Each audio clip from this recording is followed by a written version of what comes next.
अभी हमने पढ़ा हाइड्रोपोनिक्स के बारे में, मैक्रो और माइक्रो न्यूट्रिएंट्स के बारे में। एक चीज़ और ध्यान रख लीजिए कि जिस प्रकार से हाइड्रोपोनिक्स होता है वैसा ही एरोपोनिक्स भी होता है। अब ये इसमें क्या होता है, इसमें जड़ जो है, पौधे की जड़ हवा में लटकी रहती है और समय समय पर उसे पोषक विलयन में डुबाया जाता है। अब आगे हम देखते हैं रोल ऑफ मिनरल्स, पौधों में खनिज पोषकों की भूमिका। जैसा कि आप सभी जानते हैं कि जो प्रत्येक पोषक तत्व होते हैं वो पौधे के अंदर कुछ न कुछ विशेष कार्य करते हैं। आपने यह भी जाना कि पौधे स्पेसिफिक पोषक तत्व होते, पौधों में स्पेसिफिक पोषक तत्व या विशिष्ट पोषक तत्व होते हैं, एक का कार्य दूसरा नहीं कर सकता। तो इस प्रकार हम यह जान पाए हैं अभी तक कि एक पोषक तत्व का कार्य दूसरा नहीं कर सकता है। तो किसी एक तत्व की सांद्रता जब निश्चित क्रांतिक स्तर से कम हो जाती है तो पौधों के जीवन में बाधा, अर्थात कुछ ना कुछ इसके लक्षण दिखाई देते हैं जो उनके लिए विपरीत प्रभाव डालते हैं। आपके भोजन करने की सलाह दी जाती है घर में, संतुलित भोजन कीजिए, पोषक तत्वों से भरा हुआ, विटामिन से भरा हुआ फल फूल, इस प्रकार से भोजन कीजिए कि आपको उससे अधिक मात्रा में पोषक तत्व मिले और आप स्वस्थ रह पाएँ। तो बिल्कुल पौधों में भी यही बातें लागू होती हैं कि अगर उनको सही मात्रा में पोषक तत्व प्राप्त होते हैं तो वे स्वस्थ रहते हैं और वृद्धि और विकास सही ढंग से कर पाते हैं। कि किसी एक तत्व की सांद्रता यदि क्रांतिक स्तर से, क्रांतिक स्तर का अर्थ होता है कि जितना उस पौधे के लिए आवश्यक होती है उससे यदि कम हो जाती है तो पौधे के पत्तियों में खासकर कुछ ऐसे लक्षण दिखने लगते हैं, या हम उसको बीमारी या रोग के लक्षण भी कह सकते हैं। या पौधों में सही ढंग से विकास नहीं हो पाता, जर्मिनेशन नहीं हो पाता, पुष्पन नहीं हो पाता। तो हम इसी का अध्ययन आगे चलकर करते हैं। ये जो कमी के लक्षण हैं इसको यदि हम ध्यान से देखें तो पौधों में 17 प्रकार के तत्व होते हैं जो अनिवार्य होते हैं और जिसका उपयोग पौधे कर पाते हैं। इन तत्वों को हम 3 प्रकार में बांटते हैं। सर्वप्रथम पौधों के प्रमुख तत्व। इससे पहले मैंने बताया था नो प्रॉब्लम कोई, नो से नाइट्रोजन, प्रॉब्लम से फास्फोरस और कोई से पोटेशियम। तो ये जो 3 तत्व हैं ये प्रमुख तत्व हैं जिनकी अधिक मात्रा में पौधों को आवश्यकता होती है। आपने देखा है कि मैक्रोन्यूट्रिएंट्स कम से कम 10 ग्राम तक जिन पोषक तत्व या जिन खनिज तत्वों की आवश्यकता होती है उन्हें हम मैक्रोन्यूट्रिएंट्स कहते हैं। तो ये नाइट्रोजन, पोटेशियम और फास्फोरस। दूसरा इसमें है पौधों के गौण तत्व। गौण का अर्थ होता है मध्यम। तो ऐसे तत्व इसके अंतर्गत आते हैं जिनकी मात्रा कम मात्रा या गौण रूप में पौधे को आवश्यक होती है। तो इसके अंतर्गत सल्फर, कैल्शियम और मैग्नीशियम। इसके लिए आप ट्रिक याद रखेंगे, सच में कैसा। सच सल्फर, मैग्नीशियम और कैल्शियम कैसा। तीसरा प्रकार हम यदि देखें तो वो है पौधों में सूक्ष्म तत्व। पौधों में ऐसे तत्व जिनकी सूक्ष्म मात्रा, हमने माइक्रोन्यूट्रिएंट्स में देखा है, पढ़ा है कि 0.1 मिलीग्राम पर लीटर। जिन खनिज तत्वों की सूक्ष्म मात्रा पौधों में आवश्यक होती है उन तत्वों को हम कहते हैं सूक्ष्म मात्रिक तत्व। इसके लिए ट्रिक याद रखेंगे, फिर जाने क्यों मन मोहे बादल। फिर जाने क्यों मन मोहे बादल। फिर से आप याद रखेंगे आयरन, जाने से जिंक, क्यों बहुत ही सरल है कॉपर, मन वो भी सरल है मैग्नीज, मोहे मॉलिब्डेनम और बी से बोरान। तो इस प्रकार आपको याद करने की भी ज़रूरत नहीं है। यदि आप ये ट्रिक याद रख लेते हैं तो आपको गौण तत्व, सूक्ष्म तत्व और प्रमुख तत्व ये तीनों आपको अच्छे से याद हो जाएंगे और कुल मिलाकर 17 तत्व जो हैं आपको ध्यान में रहेगा, क्योंकि नीट और बहुत सारे एग्ज़ाम में ये प्रश्न पूछा जाता है। आपको पता है कि हमारे शरीर के लिए आयरन, हमको बलिष्ठ करने के लिए या एनर्जी के लिए हमको आयरन की आवश्यकता होती है। तो चलिए कल से एक प्रयोग करते हैं कि हम नाश्ते में आयरन, क्योंकि लोहा में ही आयरन है, लोहा ही आयरन है, तो चलिए नाश्ते में आप लोग भी और मैं भी आयरन खाना चालू करते हैं, मतलब लोहा को हम खाना चालू करते हैं छर्रे के रूप में या छोटे छोटे छीलन के रूप में या छोटे छोटे टुकड़े के रूप में। चलेगा? बिल्कुल नहीं चलेगा, क्योंकि आपको पता है कि भले ही आयरन पाया जाता है लोहे में, लेकिन आप लोहे को सीधे ग्रहण करके फिर उससे आयरन आपको नहीं मिलेगा। तो बिल्कुल वैसा ही पौधों में भी होता है कि पौधों में इतने 17 पोषक तत्व या खनिज पदार्थ, जो खनिज तत्व पाए जाते हैं, उनको पौधे किसी विशेष रूप में ग्रहण करते हैं और इसके बारे में ही हम विस्तार से अध्ययन करेंगे। तो इसी में ही सर्वप्रथम हम देखेंगे CHO, कार्बन, हाइड्रोजन और ऑक्सीजन, क्योंकि ये जो CHO है, चतुर सिंह ओझा मैंने बताया था इसके लिए, तो ये तत्व जो है स्ट्रक्चरल या रचनात्मक तत्व कहलाते हैं। क्यों कहलाते हैं?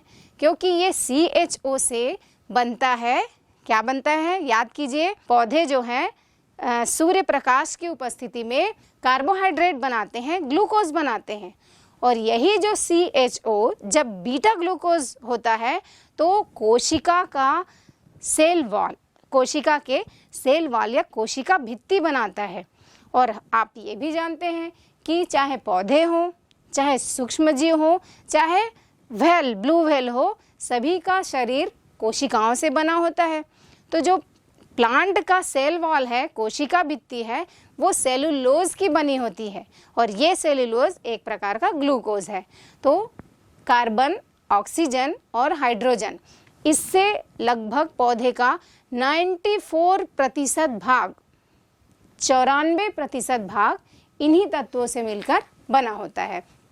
शेष 6% अन्य सभी तत्वों से बना होता है। तो अब हम देखते हैं कि पौधे इसको किस रूप में ग्रहण करते हैं। तो जो कार्बन है वायुमंडल में 0.03% मात्रा में उपलब्ध है और पौधे इसको सीधे वायुमंडल से ग्रहण करते हैं। हाइड्रोजन को भी प्लांट सीधे ग्रहण नहीं करते हैं, बल्कि उसके एक यौगिक के रूप में, जिसे हम सभी उपयोग करते हैं, जल, तो H2O के रूप में हाइड्रोजन को पौधे ग्रहण करते हैं। और ऑक्सीजन को पौधे वायुमंडल से ग्रहण करते हैं।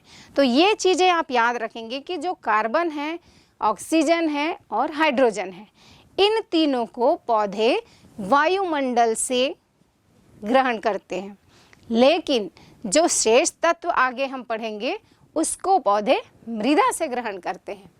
तो नेक्स्ट हमारा तत्व है नाइट्रोजन। हम सभी को पता है कि वायुमंडल में या हमारे एटमॉस्फेयर में सबसे अधिक मात्रा में लगभग 78% नाइट्रोजन उपलब्ध है। लेकिन ये भी ध्यान रखने योग्य बात है कि इस नाइट्रोजन को पौधे सीधे ग्रहण नहीं कर सकते। जी हाँ, बिल्कुल ध्यान रखिएगा कि सीधे नाइट्रोजन के रूप में पौधे इसको ग्रहण नहीं कर सकते। तो पौधे किस रूप में ग्रहण करते हैं फिर? इस तत्व को वायुमंडल में अधिक मात्रा में उपयोग होने के बाद भी स्टोमेटा में तो ये चल जाता है, सामान्य जो गैस होती हैं उसमें मिक्स होके वो स्टोमेटा में भी जाता है, लेकिन वो फिर बाहर निकल जाता है। तो इसको 3 इसके यौगिक के रूप में ग्रहण करते हैं पौधे मिट्टी से। पहला है नाइट्रेट के रूप में NO3-, दूसरा नाइट्राइट के रूप में NO2-, और तीसरा अमोनिया के रूप में NH4 पॉजिटिव। तो अमोनिया के साल्ट के रूप में पौधों को ये प्राप्त होता है। तो अभी मैंने नहीं बताया है कि ये पौधे इसको कैसे ग्रहण करते हैं, तो इसके लिए हम चलते हैं फेबेसी कुल के पौधों में, जिसको हम फलीदार पौधे भी कहते हैं। चना, मटर, सोयाबीन। अच्छा, धीरे धीरे मैं आते जा रही हूँ। जब इन पौधों को, इन फलियों को जब हम खाते हैं, राजमा, तो कहा जाता है कि प्रोटीन इनसे प्राप्त होता है। तो देखिए, पूरा सीधा संबंध है नाइट्रोजन का प्रोटीन से। आगे इसके बारे में भी चर्चा करेंगे। तो कुछ ब्लू ग्रीन एल्गी और कुछ जीवाणुओं में नाइट्रोजन गैस को पौधों में स्थिरीकरण करने की क्षमता होती है। स्थिरीकरण मतलब फिक्सेशन। फिक्सेशन हम किसे कहते हैं? वायुमंडल में व्याप्त मुक्त नाइट्रोजन को पौधे के ग्रहण करने लायक, जैसे आप सीधे चावल का दाना नहीं, आपके थाली में यदि परोसा जाए कि चलो थोड़ा सा चावल का दाना खा लो, गेहूं खा लो, दाल खा लो, कार्बोहाइड्रेट मिलेगा, और कच्ची कच्ची भाजियां रख दी जाए तो खा तो पाएंगे आप, लेकिन बड़ी मुश्किल से। तो उस प्रकार ही पौधों को भी जो पोषक तत्व हैं इस रूप में दिए जाते हैं जिससे वो ग्रहण कर सके। तो ये जो कुछ जीवाणु होते हैं जो फेबेसी कुल या फलीदार पौधों की जड़ों में पाए जाते हैं, राइजोबियम है, तो इनमें वायुमंडल की स्वतंत्र नाइट्रोजन को स्थिरीकृत या फिक्सेशन करने की क्षमता पाई जाती है, और नाइट्रेट, नाइट्राइट और अमोनिया के रूप में ये जीवाणु नाइट्रोजन को बदलते हैं और पौधे आसानी से ग्रहण कर लेते हैं। तो पौधों में भी इस प्रकार का सहजीविता का संबंध पाया जाता है, जिसमें दोनों एक दूसरे से लाभ प्राप्त करते हैं। ये भी एक ध्यान रखेंगे कि क्योंकि ये पोषक तत्व या खनिज तत्व मिट्टी से मिल रहे हैं, और मिट्टी को तो पता नहीं है कि क्या चीज़ रखना है, कौन सा पोषक तत्व रखना है, कहाँ पर प्लांटेशन किया जाएगा। तो हर जगह की मिट्टी में इन पोषक पदार्थों की मात्रा अलग अलग हो सकती है। तो उन स्थानों पर जहाँ पर नाइट्रोजन की मात्रा मिट्टी में कम होती है, दलदली क्षेत्र है, तो उन जगह पर कुछ ऐसे प्लांट्स भी पाए जाते हैं। क्या आपने सुना है कि पौधे भी मांसाहारी होते हैं, या पौधे भी किसी जीव को खा सकते हैं? नहीं सुना है तो मैं बता देती हूँ कि जिन स्थानों पर नाइट्रोजन की कमी होती है मृदा में, तो उन स्थानों पर निपेंथिस या घटपर्णी या कलश पादप, क्योंकि बहुत ही सुंदर एक प्लांट रहता है और उसका जो शेप होता है वो कलश या मटकी के समान होता है, और उसका जो पंखुड़ी होता है या पत्ती होता है वो बहुत ही सुंदर आकर्षक होता है इस प्रकार से, और वो अपना ढक्कन ऐसा खुला रखता है। तो कुछ कीट इंसेक्ट वहाँ पर आते हैं और उसमें से एक बहुत सुंदर नेक्टार की खुशबू आने लगती है। तो वहाँ पर जब कीट पहुँचते हैं तो वो खुशबू के कारण से उसमें अंदर जाते हैं, और उस निपेंथिस में कुछ चिपचिपा पदार्थ पाया जाता है, उसमें बुरी तरह से वो फंस जाते हैं, निकल नहीं पाते हैं। इस प्रकार वह पौधा उन कीटों को भक्षण कर जाता है। तो मैं यही बताना चाह रही हूँ इसके माध्यम से कि कुछ कीट भक्षी पौधे निपेंथिस, यूट्रिकुलेरिया नाइट्रोजन की कमी वाले मिट्टी में उगते हैं, जो कीटों का भक्षण करके भी नाइट्रोजन की पूर्ति अपने बॉडी के लिए या अपने ग्रोथ के लिए कर पाते हैं। अब हम देखते हैं नाइट्रोजन के प्रमुख कार्य। नाइट्रोजन पौधों के लिए बहुत ही आवश्यक है। क्यों आवश्यक है? क्योंकि आपके बॉडी में भी ज़रूरी है नाइट्रोजन, और पौधों की बॉडी में भी ज़रूरी है।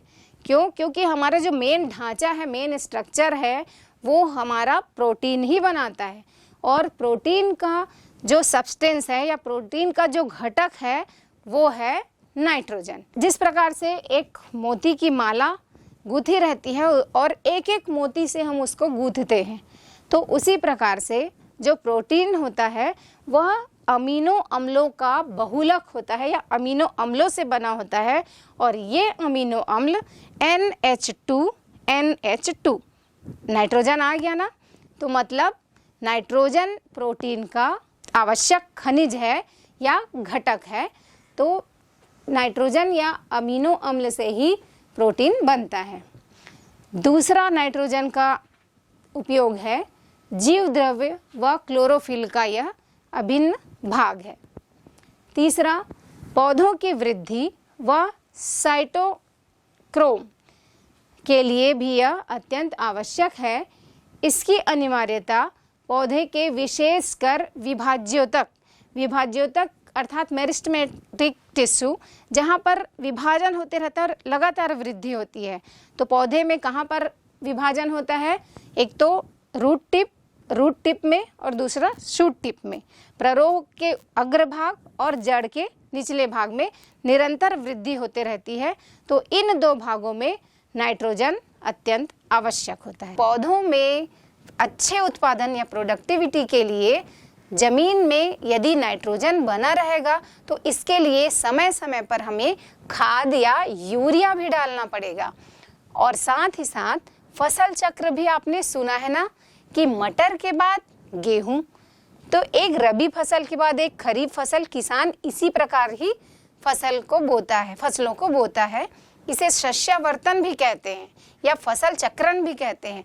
तो जितने भी चीज़ें हम अपने खेतों में या गांव का व्यक्ति अप्लाई करता है वो सभी साइंटिफिकली प्रूव्ड है या साइंटिफिक वे में सभी चीज़ें वह करता है। ऐसा इसलिए भी है कि जो मटर या फलीदार पौधे हैं उनकी गांठ में ही कुछ विशेष जीवाणु राइजोबियम पाया जाता है जो नाइट्रोजन का फिक्सेशन या स्थिरीकरण करता है। जब फसल पूरी तरह से वहाँ से कट जाता है फिर भी उसकी जड़ें तो वहाँ मौजूद होती हैं, तो वो जड़ें वहाँ सड़कर फिर जमीन में पर्याप्त नाइट्रोजन वहाँ पर दे देती हैं या नाइट्रोजन वहाँ पर जमीन को मिल जाता है। मिट्टी में एक प्रश्न आता है कभी कभी कॉम्पिटिटिव एग्जाम में कि मिट्टी में फसल उगाने के लिए कौन सी गैस जरूरी है? तो जी हाँ, उत्तर इसका होगा नाइट्रोजन। धान की खेती करने वाला किसान, हाँ सुनिए, धान की खेती करने वाला किसान हर साल हजारों रुपया यूरिया और खाद में अपना लगा देता है, जबकि इसकी कमी पूरा करने के लिए एक आसान और एक सस्ता उपाय जो मुश्किल से 50 या 100 रुपए में भी हो सकता है ये भी है। तो वो उपाय कौन सा है? हाँ, हम नाइट्रोजन की पूर्ण रूप से आपूर्ति के लिए ब्लू ग्रीन एल्गी या नीले हरे शैवाल भी वहाँ पर धान के खेतों में डाल सकते हैं। जो ब्लू ग्रीन एल्गी या नीले हरे शैवाल होते हैं वो एक प्रकार से साइनोबैक्टीरिया होते हैं। उसमें साइनो का अर्थ है सियान शब्द से बना है ये, और इसका अर्थ है नीला हरा। तो देखिए कितना महंगा मिलता है हमारा यूरिया और कितना सस्ता मिलता है हमारा ब्लू ग्रीन एल्गी या नीला हरा शैवाल। तो ये आप पर डिपेंड करता है कि आप कौन सा तरीका अपनाएंगे। इसके अलावा पोल्ट्री खाद जो होता है उसमें सर्वाधिक नाइट्रोजन होता है जो पौधे के जड़ व तना के सेहत, विकास, अवशोषण, परिवहन और उत्सर्जन, इन सभी जैविक क्रियाओं को बढ़ावा देता है। तो इसलिए नाइट्रोजन पौधों के लिए अत्यंत ही अनिवार्य है। अब देखते हैं कि इसकी कमी से पौधे में या डेफिशिएंसी से पौधे में कौन से लक्षण दिखाई देते हैं। तो नाइट्रोजन की कमी से पत्तियां पीली पड़ जाती हैं, साथ ही साथ पौधे बौने हो जाते हैं, फूल या तो देर से खिलते हैं या खिलते ही नहीं। और आप सभी जानते हैं कि जब फूल खिलेंगे परागण होगा, परागण से ही निषेचन होगा और बीज बनेंगे और हमको अधिक मात्रा में उत्पादन प्राप्त होगा। अधिकता अति सर्वत्र वर्जयेत, अधिकतर खनिज तत्व या पोषक तत्व जो हैं उनकी कमी और अधिकता दोनों ही हानिकारक होती है। इसलिए मैंने एक शब्द यूज किया था क्रांतिक सांद्रता, मतलब जितना उसको आवश्यक है, न कम न ज़्यादा। तो नाइट्रोजन की अधिकता से पौधों में कायिक वृद्धि अधिक तेज हो जाती है, जिसके लक्षण स्वरूप पत्तियां हरे और गहरे रंग की हो जाती है। साथ ही साथ तना अत्यंत दुबला और कमज़ोर हो जाता है। अब जब तना दुबला और कमज़ोर हो गया तो बाहरी जो जीवाणु या फिर कवक है वो आसानी से उसमें अटैक कर सकते हैं। तो ये इसका अधिकता से प्रभाव होता है कि कमज़ोर तने पर कवक व जीवाणुओं के प्रति अधिक रोगग्राही हो जाते हैं।